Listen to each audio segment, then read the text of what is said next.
The council chamber was the largest room Lisa Monroe had ever seen. It stretched out in every direction like a small city, filled with seats and platforms for representatives from 47 different alien species. Some floated in tanks of strange liquids. Others stood on legs that numbered from 2 to 12.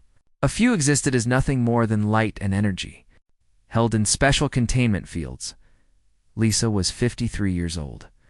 With gray streaks in her dark hair and lines around her eyes that came from too many years of difficult negotiations, she had spent her whole career preparing for this moment. Earth had finally earned a seat at the Galactic Council after 30 years of proving themselves worthy. 30 years of being tested, watched, and judged by species that had traveled between stars when humans were still living in caves. She stood at the center podium, wearing the formal black suit of a United Earth Coalition ambassador. Behind her stood Admiral Sam Crawford, a tall man with a soldier's posture and calm eyes that missed nothing. Next to him was Danny Ortiz, her young aide, who was recording everything on a small device hidden in his collar, the Velthary High Arbiter. A being made of living crystal that caught the light in 1,000 colors presided over the session. His name was Zelenth, and he had led the council for over 200 years. He looked down at the human delegation the way a person might look at an insect that had wandered into their home. The matter before this assembly concerns territorial boundaries in the Orion Spur, Zelenth announced. His voice did not come from a mouth, but resonated from his entire body. Translated into human language by the devices in Lisa's ear, the Kathrani Dominion has filed a claim to 17 star systems currently occupied by human colonists. Lisa felt her stomach tighten, but she kept her face calm. She had known this was coming. The Kathrani had been making noise about those systems for years. The Kathrani ambassador stepped forward. He was massive, nearly 3 meters tall, covered in scales that looked like armor plating. His name was Vorak, and he was known throughout the galaxy as a bully who used his species' military power to take whatever they wanted. These systems belong to the Dominion by ancient right, Vorak growled. Our ancestors claimed them 10,000 years ago. The humans were permitted to settle there temporarily while we focused our attention elsewhere. Now, we require those worlds. The humans will leave. Lisa stepped up to respond. Those colonies were established on dead worlds. When we arrived, there was nothing there but rock and dust.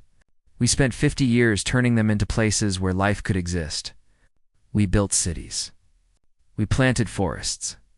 We created oceans from ice we brought from the outer reaches of those systems. She paused, looking around at the assembled representatives. 12 million human beings live on those worlds now. Children have been born there. They know no other home. Vorak laughed. It was an ugly sound, like rocks grinding together. That is not our concern. You built on our land. Everything you created belongs to us now. You should thank us for letting you do the hard work. Lisa felt anger rising in her chest, but she pushed it down. Anger would not help here. I asked the council to consider the basic unfairness of this claim. We transformed worthless rocks into valuable worlds, and now we are told to simply hand them over. What message does that send to every other species watching these proceedings?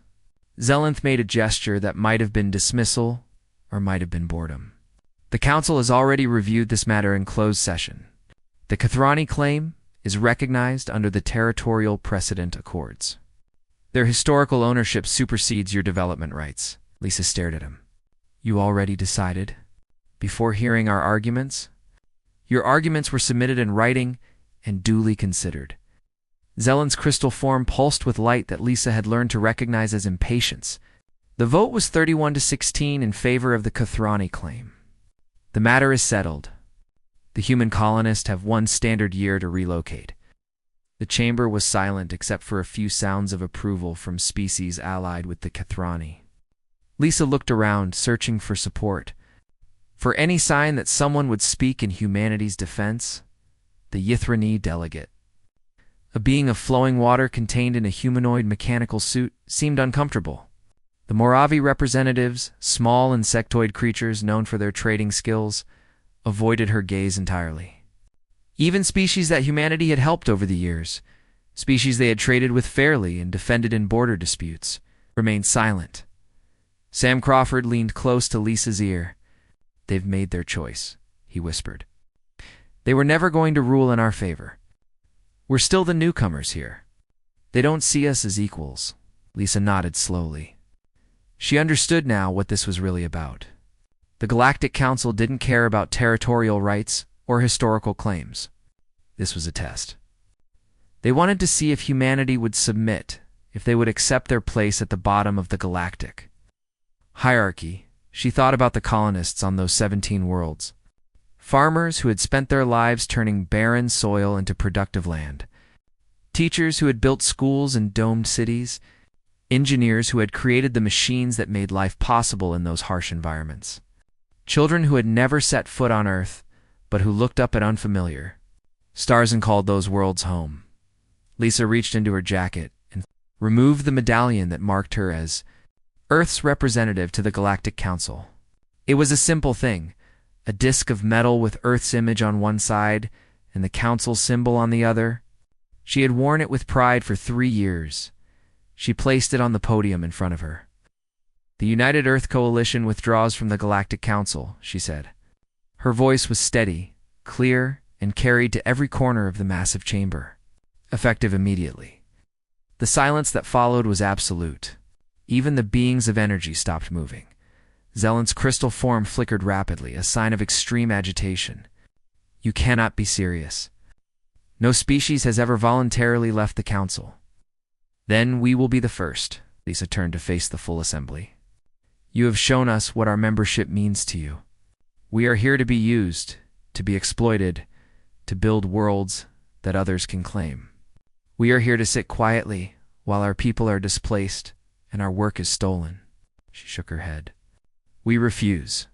Vorak stepped forward, his massive form radiating threat.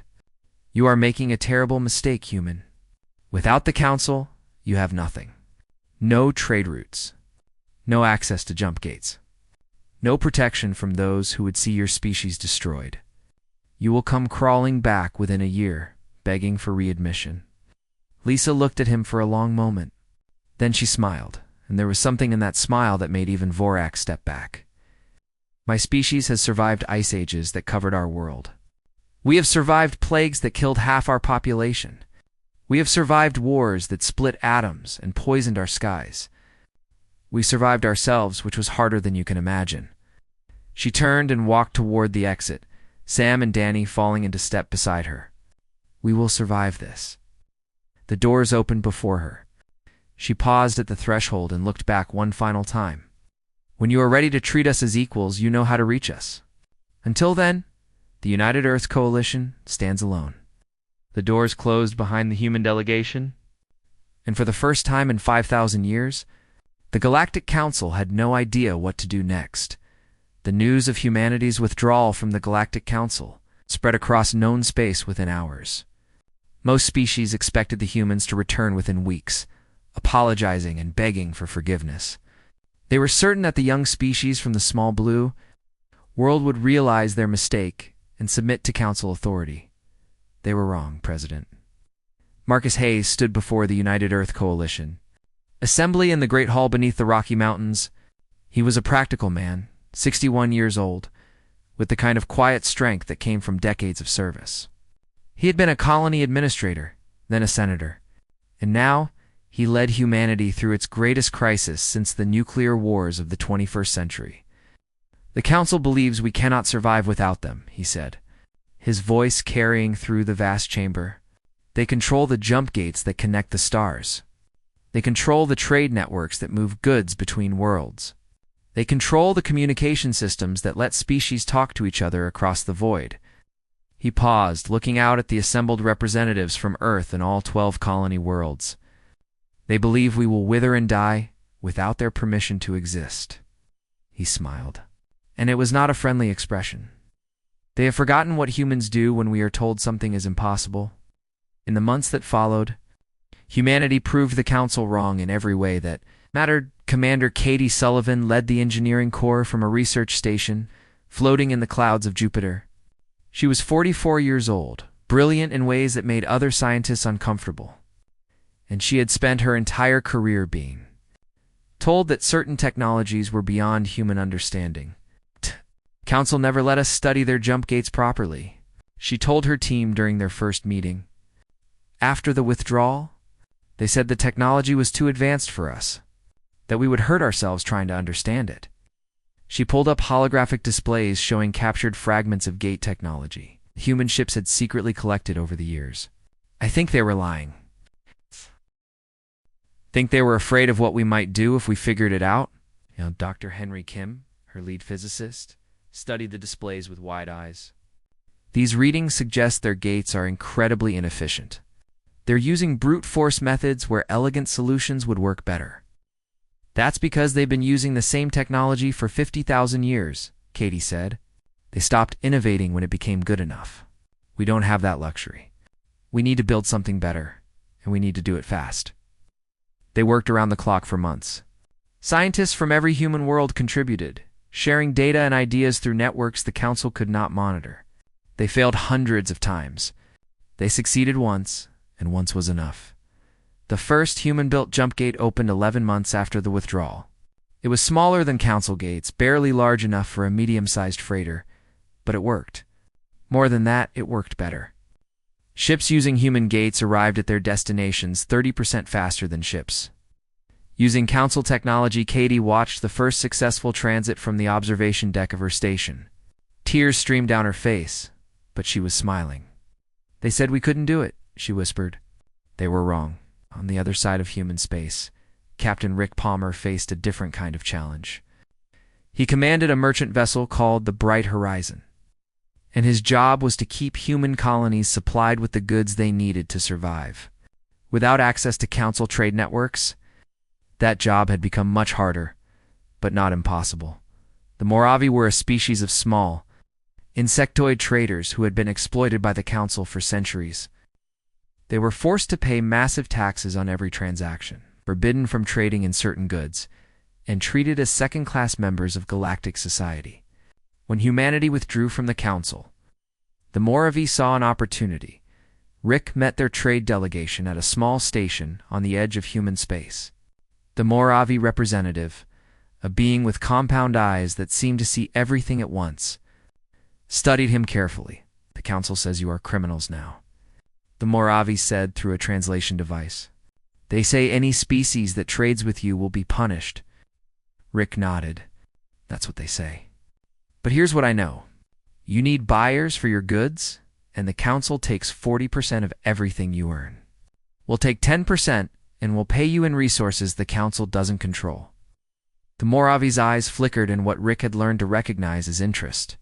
You would risk the Council's anger for us? We're already on their bad side, Rick said with a shrug. Might as well make some friends while we're there. The first Moravi trade convoy arrived at human ports 3 weeks later. They brought medicines, rare metals, and technical components that human factories needed. They left with food, manufactured goods, and something the Council had never offered them. Respect word spread. Other species, tired of Council exploitation, began reaching out through hidden channels.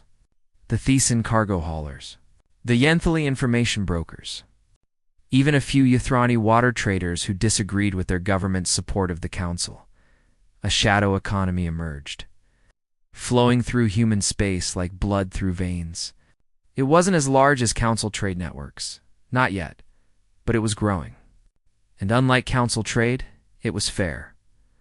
While traders built new connections and scientists developed new technology, Admiral Sam Crawford prepared for the possibility that diplomacy and commerce would not be enough. The Council will try to force us back, he told Lisa Monroe. When she visited the military shipyards orbiting Mars, the vast construction facility stretched 4 kilometers, filled with ships in various stages of completion. They can't afford to let us succeed. If we prove that a species can thrive outside their control, others might follow. Lisa watched through the observation window as robotic arms assembled the hull of a massive warship. How bad is our situation? That depends on what you mean by bad. Sam led her through the facility, past workshops where engineers tested new weapons and training areas where pilots practiced combat maneuvers. The Council always limited our fleet size. They said it was for stability, to prevent any one species from becoming too powerful. What they really meant was that they wanted to make sure we could never challenge them. He stopped before a ship unlike anything Lisa had seen before. It was sleek and deadly looking, with lines that suggested speed and power in equal measure. "We're not limited anymore," Sam said. "This is the Defiance class. First of 12 currently under construction. We also have another 30 ships being built in hidden facilities across our colonies. By this time next year, we'll have a fleet capable of defending ourselves against anything the Council can throw at us." Lisa studied the ship. "And if they decide to attack before then? Then we fight with what we have, and we make them pay for every inch of space they take." Sam's voice was calm, but his eyes were hard. "I've been a soldier for 30 years, Lisa. I've learned that the side with the most ships doesn't always win. Sometimes victory goes to the side that wants it more." Back on Earth, Danny Ortiz worked in a small office in Geneva, coordinating the flow of information between human worlds. He was young, only 32, but the past months had aged him. He had watched humanity go from a respected council member to an outcast species, and he had seen how his people responded. They didn't give up. They didn't surrender. They worked harder than ever before. Driven by the desire to prove that they didn't need permission from ancient alien civilizations to exist among the stars, he received a message late.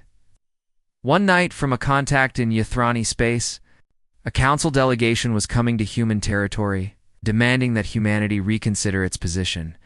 Danny smiled as he forwarded the message to Lisa and the president. The council was worried. Good.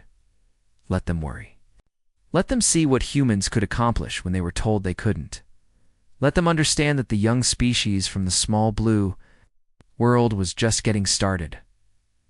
"Hi, Arbiter." Zelensky stood in the council's war room, watching holographic displays that showed the state of galactic affairs. 2 years had passed since humanity's withdrawal, and everything he had predicted would happen had not happened. The humans had not collapsed. They had not come begging for readmission. Instead, they had grown stronger. Reports flooded in from across known space. Human trade networks now included 23 minor species, all operating outside Council authority. Human jump gates were appearing in strategic locations, creating travel routes that bypassed Council-controlled systems. Human warships, more than anyone had expected, patrolled their borders with quiet confidence.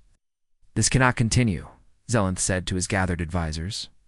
"Every day the humans succeed. More species question Council authority. The Thessans are openly discussing withdrawal. The Praxian Collective is demanding reduced taxes. Even the Ythrani are showing signs of independence." The Kathrani ambassador, Vorak, stepped forward. "Then let us end this charade. My fleet can crush the humans within a month. They are still weak compared to us. One decisive strike will remind the galaxy who holds true power." Zelensky considered the proposal.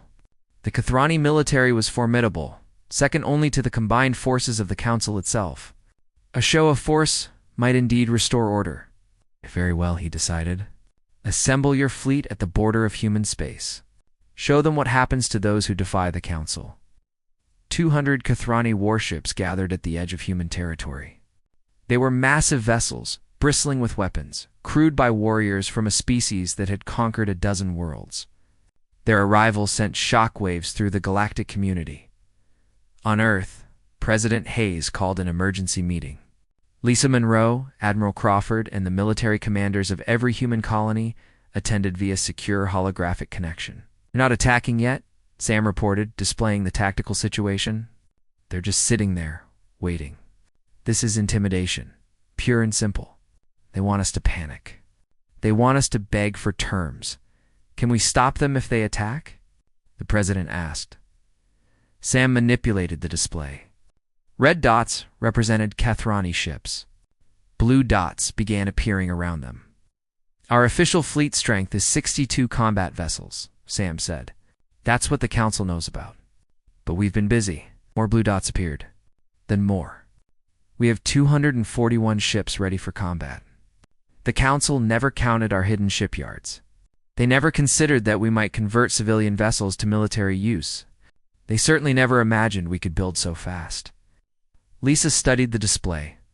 Even with those numbers, a war would be devastating. We'd win, but we'd lose millions of people. Which is why we're not going to war, the president said firmly. Not unless they force us. We'll stand our ground, but we won't be the ones to start shooting. The standoff lasted for weeks. Human ships took up defensive positions along the border, matching Kethrani numbers, but not threatening. Civilian traffic was rerouted. Colony defenses were activated. Everyone waited to see who would move first. Danny Ortiz composed the message that would be sent to the Kethrani fleet commander. He chose every word carefully, knowing that the fate of billions rested on how it was received. The United Earth Coalition does not desire war, the message read. We wish only to exist in peace, to trade with those who treat us fairly, to protect our citizens from those who would harm them. But we will not be intimidated. We will not surrender our sovereignty because you have assembled ships at our door. If you cross our borders with hostile intent, we will defend ourselves. Every ship you lose will be a ship that cannot protect your own worlds. Every soldier who dies will be a life wasted for nothing. We ask you to consider whether those 17 colony worlds are worth the price you will pay to take them. The Kethrani commander received the message and laughed. He showed it to his officers, mocking the human attempt at diplomacy, but he did not order an attack. Instead, he sent the message back to Vorak, asking for instructions. Vorak wanted to attack, but Zelenth hesitated. Intelligence reports suggested the humans were not bluffing about their military strength. A failed invasion would embarrass the Council and potentially encourage other species to resist. After 3 weeks of debate, the Kethrani fleet was ordered to withdraw. Lisa watched the enemy ships disappear from her tactical display and allowed herself a moment of relief. They had won this round, but the Council was not finished. The next attack came through economics. Council species were forbidden from trading with humans under penalty of severe sanctions. Communication networks were blocked. Financial systems were disconnected. The Council tried to strangle humanity through isolation. It hurt. Lisa would not pretend otherwise. Prices rose on human worlds. Some goods became scarce. People who had lived comfortable lives suddenly found themselves struggling. But humanity had prepared for this too. The shadow trade networks expanded rapidly. Minor species that the Council had bullied for centuries now flocked to human ports. The Moravi brought their trading partners. The Thesons brought their cargo ships. Even some Ythrani merchants, disgusted by their government's support for Council policies, began operating in human space. Captain Rick Palmer became the unofficial coordinator of this underground economy. His ship, the Bright Horizon, traveled constantly between human colonies and alien trading posts. Building relationships and solving problems, the Council thinks they can starve us out. He told a gathering of traders at a neutral station. They forget that we're not alone. Everyone they've pushed around for the past 10,000 years is watching what happens to us. If we survive, it proves the Council can be defied.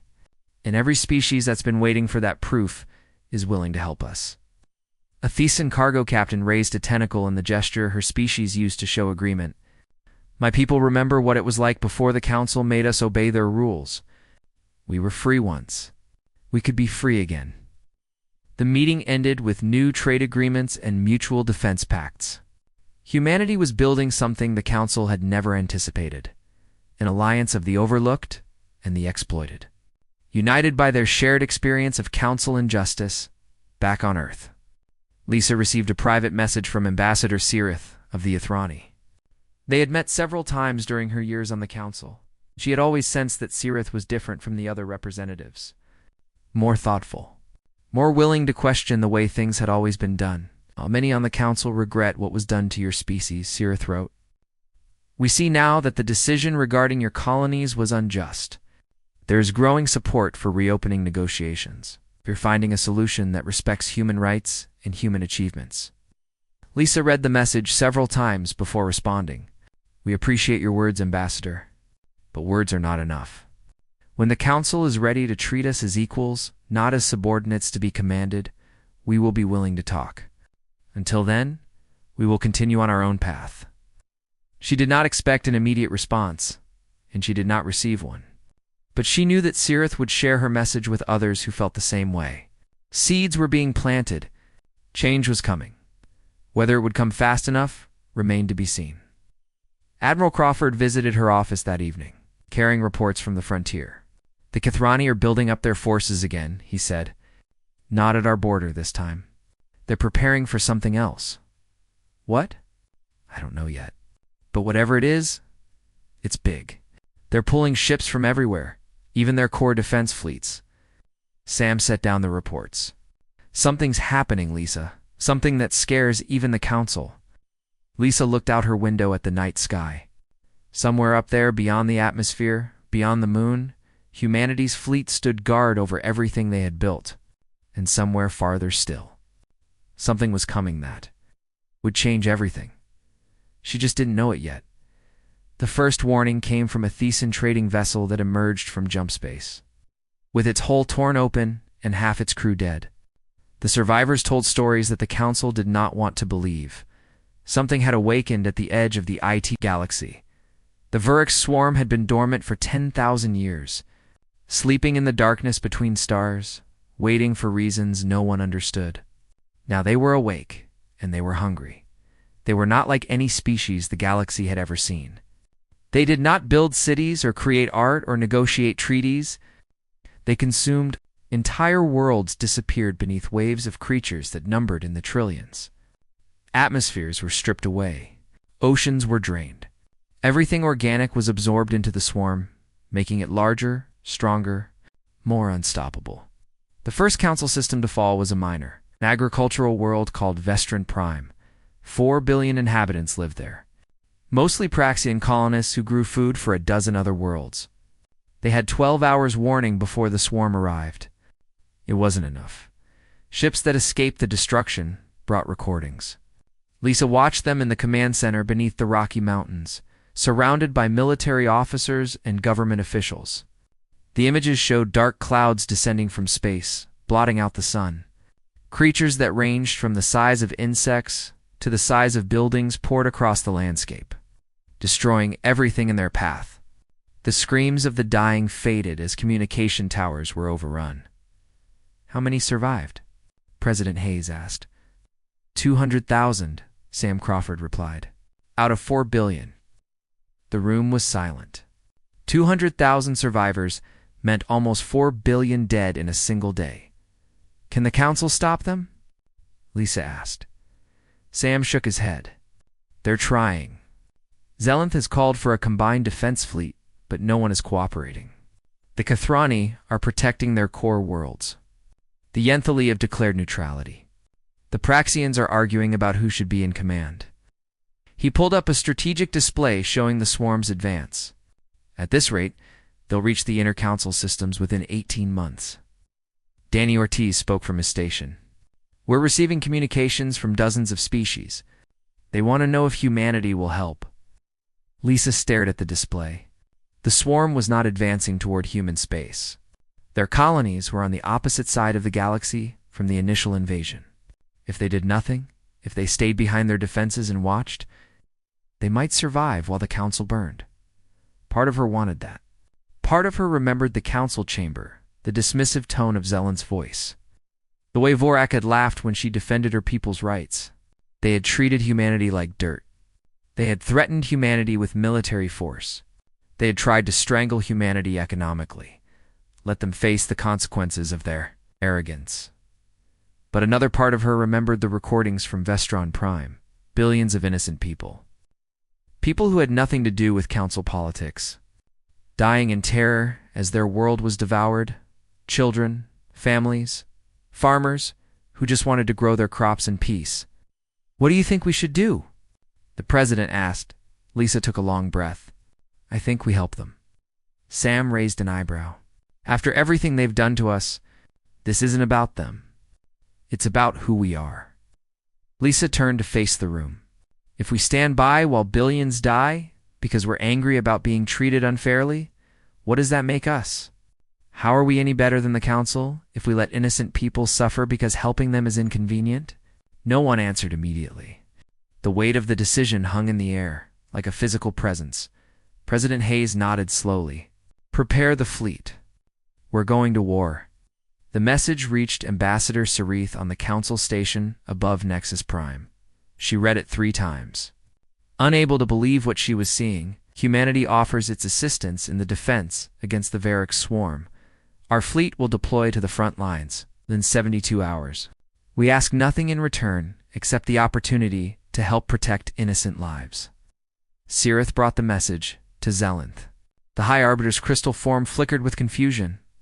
This must be a trick, he said. They want something. Concessions, perhaps? Recognition of their independence. The message asks for nothing, Sarith pointed out. They simply want to help. Impossible. No species acts without self-interest.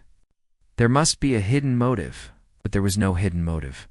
When the human fleet arrived at the front lines, they did not demand concessions or political advantage. They simply took up positions alongside Council forces and prepared to fight. Admiral Crawford led the fleet from his flagship, a Defiance-class carrier named Endurance. 200 human warships spread out across the combat zone, their crews ready for the hardest fight of their lives. Captain Amy Peters commanded the destroyer Perseverance. She-W. As young for a command officer, only 38, with short brown hair and eyes that had seen too much combat already. She had lost her father in the colonial wars and her brother in a pirate raid near the outer settlements. She understood loss. She understood sacrifice. She also understood that what was coming would be worse than anything humanity had ever faced. The swarm arrived at the Thesan system like a tide of darkness. Millions of biological ships, connected by a hive intelligence that coordinated their movements with perfect precision. They did not communicate. They did not negotiate. They simply advanced, consuming everything in their path. Council forces broke within the first hour.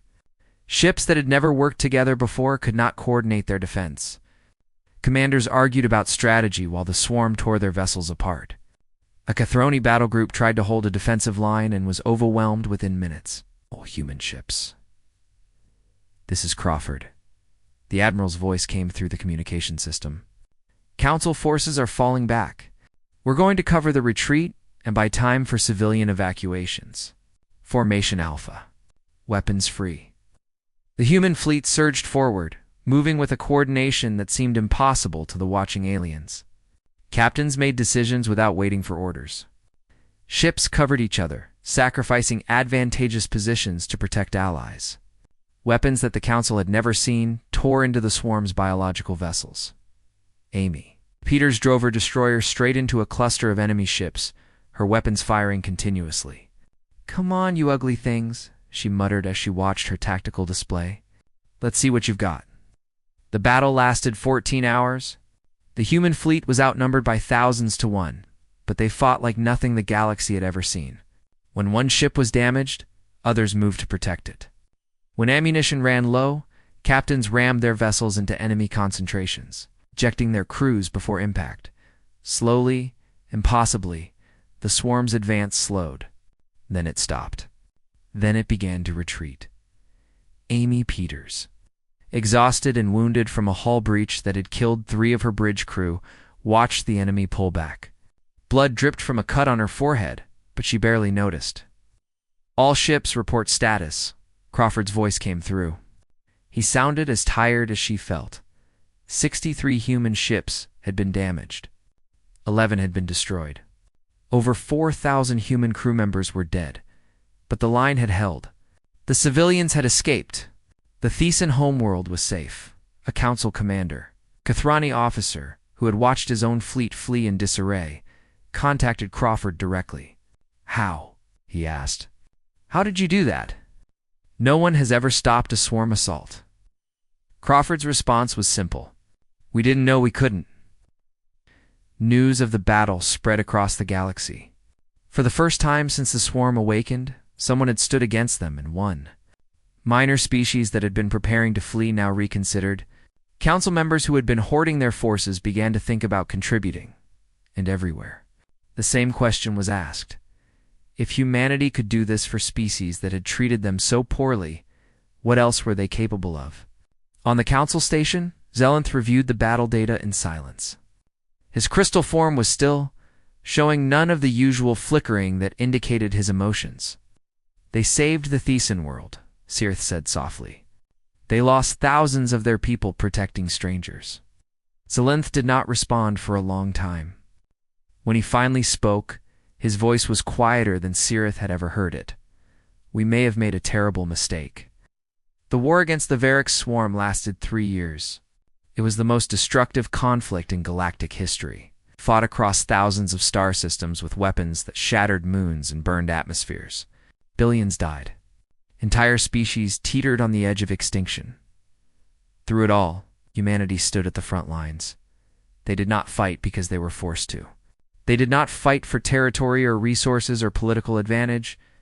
They fought because it was the right thing to do, because no one else was willing to pay the price. When the Kathrani homeworld was threatened by a swarm assault fleet, human ships arrived to defend it.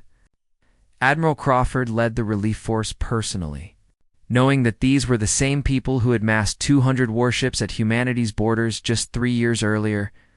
"Sir," his executive officer said as they approached the battle zone, "these are the Kathrani. They wanted to destroy us." Crawford nodded. "I remember. I also remember that there are 12 billion civilians on that planet who had nothing to do with politics. They're scared. They're watching their defense fleet getting torn apart, and they're wondering if anyone is going to save them." He activated the fleet-wide communication system. "All ships, this is Admiral Crawford. I know some of you have personal reasons to hate the Kathrani. I know some of you lost family when they threatened our worlds. But that's not what this is about. Those are people down there. Mothers and fathers and children. They don't deserve to die because their government made bad decisions." He paused, looking at the tactical display. The swarm was closing in. The Kathrani defense fleet was in ruins. Today, we show the galaxy what humanity is made of. Not vengeance. Not anger. Something better. Engage. The human fleet crashed into the swarm formation like a hammer striking glass. They fought for 16 hours without rest, rotating damaged ships to the rear while fresh vessels took their place. When it was over, the Kathrani homeworld was safe, and the swarm had lost more ships than in any previous battle. The Kathrani High Commander, a scarred veteran named Torax, who had personally led the fleet that threatened human space years ago, contacted Crawford after the battle. "Why?" he asked simply. "After what we did to you, after what we tried to do, why did you save us?" Crawford thought about the question for a long moment. "Because someone had to. And because we're not the species you thought we were?" Torax was silent. Then, slowly, he bowed his head in a gesture of respect his people rarely showed to anyone. "I understand now. We were fools." Similar scenes played out across the galaxy. When the Praxian Collective's fleet was trapped by a swarm ambush, human commanders coordinated the rescue despite never having worked with Praxian officers before. When the Athrani water worlds faced contamination from swarm bioweapons, human scientists developed the cure and shared it freely. When minor species faced destruction, species too small or weak to matter in council politics, human ships appeared to defend them anyway. Captain Amy Peters died in the war's 2nd year. Her destroyer, the Perseverance, took a direct hit while covering the evacuation of a Moravi trading station. She stayed at her post, directing her crew to escape pods, till the reactor breached. Her last transmission was recorded and played across the galaxy. "Get the civilians out. Don't worry about me. This is what we do." She was 39 years old. The Moravi named a star system after her. The final battle took place at the swarm's command cluster. It's a collection of massive biological structures that coordinated the hive mind's actions. Intelligence gathered over 3 years of fighting indicated that destroying these structures would break the swarm's ability to function as a unified force. Admiral Crawford led the assault personally from the Endurance. Every remaining human warship participated, along with forces from dozens of other species who had finally learned to fight together. "Sir, You should stay back, his executive officer urged. You're too valuable to risk. Crawford shook his head.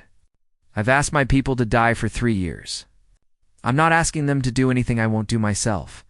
The battle was brutal. The swarm fought with desperate fury, throwing everything they had at the attacking fleet. Human ships fell by the dozens, their crews dying in the vacuum of space, but they kept coming. Humans in Kethrani and Thisons and Moravi, fighting side by side, dying side by side, united in a way the galaxy had never seen before. When the first command structure fell, the swarm's coordination faltered. When the second fell, their assault waves lost coherence. When the third fell, they began to scatter. By the time the sun rose on a dozen liberated worlds, the Vuric swarm was broken. Not destroyed entirely, but reduced to feral remnants that would take centuries to recover. If they'd recovered at all, the war was over. Humanity had paid a terrible price. 47 million dead, dozens of colony worlds damaged, an entire generation scarred by what they had seen and done. But they had won. High Arbiter Zelenth called a special session of the Galactic Council 3 months after the war's end. For the first time in 3 years, a human delegation entered the Great Chamber. Lisa Monroe stood at the podium where she had placed her medallion so long ago. She looked older now, worn by years of war and loss. Gray had spread through her hair. Lines had deepened around her eyes. But she stood straight, and her voice was steady. The people of Earth and her colonies have paid a heavy price in this war, she said. 47 million of our citizens gave their lives defending worlds that are not our own, protecting species that once rejected us. She looked around the chamber. We did not fight for recognition. We did not fight for power or territory or revenge. We fought because it was right. Zelenth rose from his platform. His crystal form had lost some of its brilliance, cracked in places from the stress of the war years. When he spoke, his voice carried none of the arrogance Lisa remembered from their first encounter. The Council acknowledges its error, he said. The words seemed to cost him physical pain. The treatment of humanity was unjust. The dismissal of your concerns, the threat to your colonies, the attempts to isolate you economically, ... All of it was wrong. He paused, and when he continued, his voice was barely a whisper. We offer our sincere apologies. The chamber was silent. Species that had spent millennia competing for power and influence watched as the most powerful political body in the galaxy admitted it had been wrong. Lisa nodded slowly. We accept your apology, but we will not be returning to the Council as it existed before. What do you mean? Zelenth asked. The old Council failed because it was built on hierarchy and exploitation. Powerful species dominated weaker ones. Voices were silenced. Injustice was ignored as long as it benefited those in charge. Lisa gestured at the assembled representatives. That system nearly destroyed us all. The swarm didn't defeat the Council's military. It defeated a collection of species that couldn't work together because they had never learned how. She took a breath. We will help you build something better. A true alliance, where every voice matters equally. Where strength is used to protect rather than dominate. Where species help each other not because they're forced to, but because it's the right thing to do. Ambassador Cirith stepped forward, her mechanical suit glittering in the chamber's light.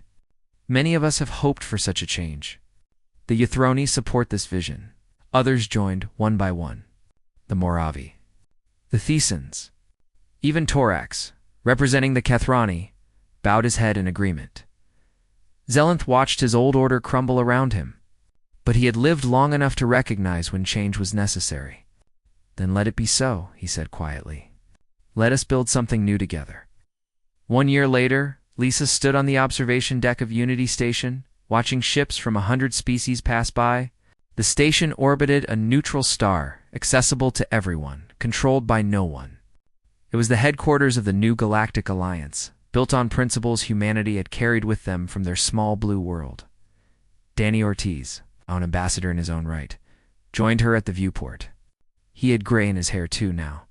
The war had aged everyone. Do you think it will last? He asked. Lisa considered the question. Nothing lasts forever. Alliances rise and fall. Species change. The universe is too vast for anything to remain permanent. She smiled slightly. But this has a chance. A real chance because of the war? Because of what the war taught everyone? Lisa turned from the viewport to face her old friend. They learned what we've always known. That strength isn't about power over others. It's about standing up when no one else will. It's about protecting those who can't protect themselves. It's about doing the right thing, even when it costs you everything. Danny nodded slowly. They called us young and weak. They said we couldn't survive without them. And then we saved them, Lisa said. Not because we had to, not because we wanted something in return, but because that's who we are. She turned back to the viewport.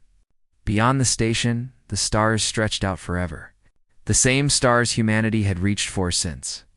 The first of their ancestors looked up at the night sky and wondered what was out there. We walked away from that table because we refused to accept injustice, Lisa said. And when they needed us most, we came back anyway. That's the lesson. That's what they finally understand. Danny was quiet for a moment. What happens now?